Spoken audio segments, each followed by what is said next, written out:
If the Orioles are going to bounce back from last season's last place finish, they're going to need some of their star players to bounce back as well. WJZ is with the Orioles at spring training in Florida, where hope springs eternal. Sports director Mark Viviano live in Sarasota to explain first baseman Chris Davis has a plan to turn things around. Mark.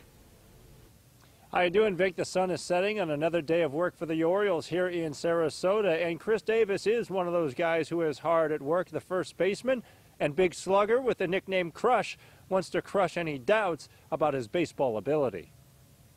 He comes to work carrying a big bat and a heavy burden. Chris Davis is the highest paid player on the Orioles roster, but he has not been living up to his $160 million contract. So Davis is at work in spring training to get back to hitting the way that earned him such a big payday.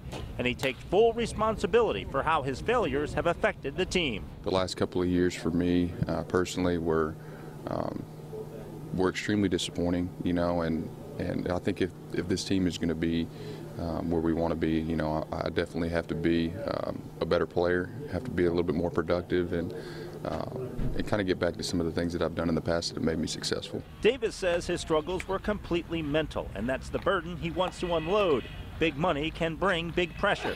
Davis says he'll deal with it. The pressure is, you know, really what you allow it to be. I mean, you know, we play a professional sport for a living in the eye of the public every day. So, I mean, you have to embrace it. You have to understand that it's going to be there. Davis wasn't the only Oriole to struggle during their last place finish. Mark Trumbo's production was way down too, and the pitching staff was the worst in the league. A reminder, says the manager, that it takes an entire team to succeed, and anything less isn't good enough. There's some guys that had really good years last year. Some great things happened. You don't have to throw that all out, but if the team didn't function as well as expectations were for us, for ourselves, you know, we're trying to consistently raise the bar here. It wasn't okay.